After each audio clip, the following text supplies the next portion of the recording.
আসসালামু আলাইকুম ওরহমতুল্লাহি ওবারাকাতুহু।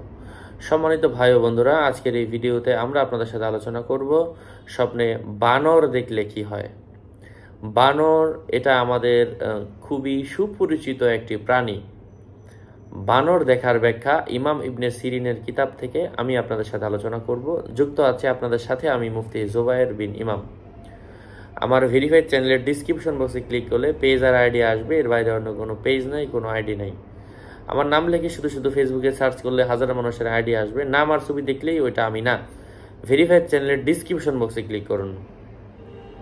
বানর এটা এমন বঞ্চিত দরিদ্র লোক বোঝায় যার নিয়ামত ছিনিয়ে নেওয়া হয়েছে। কেউ বলেন যে বানর প্রতারক, হইচইকারী খেলোয়াড় বোঝায়, এটা ইহুদিয়াতেরও আলামত বুঝিয়ে থাকে। কেউ যদি স্বপ্নে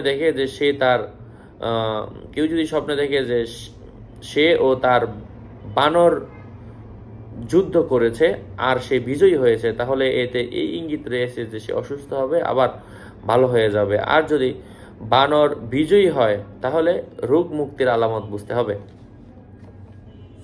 আর কেউ যদি স্বপ্নে দেখে যে বানর হাদিয়া দেওয়া হচ্ছে, তাহলে এতে এই ইঙ্গিত রয়েছে যে সে দুশমনের বিরুদ্ধে জয় লাভ করবে।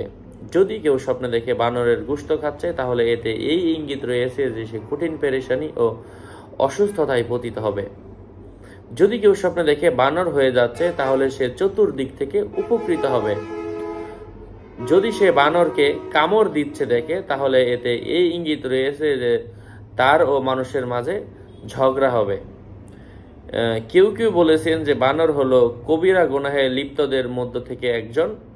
কেউ কেউ বলেন বানর যদি কারো বিছানায় কেউ দেখতে পায়, তাহলে এর অর্থ সে দিন থেকে দূরে সরে যাবে, ইসলাম থেকে দূরে সরে যাবে। আশা করছি বুঝতে পেরেছেন। আরও আপডেট পেতে আমাদের সাথেই থাকবেন। সুস্থ থাকবেন, ভালো থাকবেন। আমাদের চ্যানেলটি সাবস্ক্রাইব করতে ভুলবেন না। আসসালামু আলাইকুম ওয়া রাহমাতুল্লাহি ওয়া বারাকাতুহু।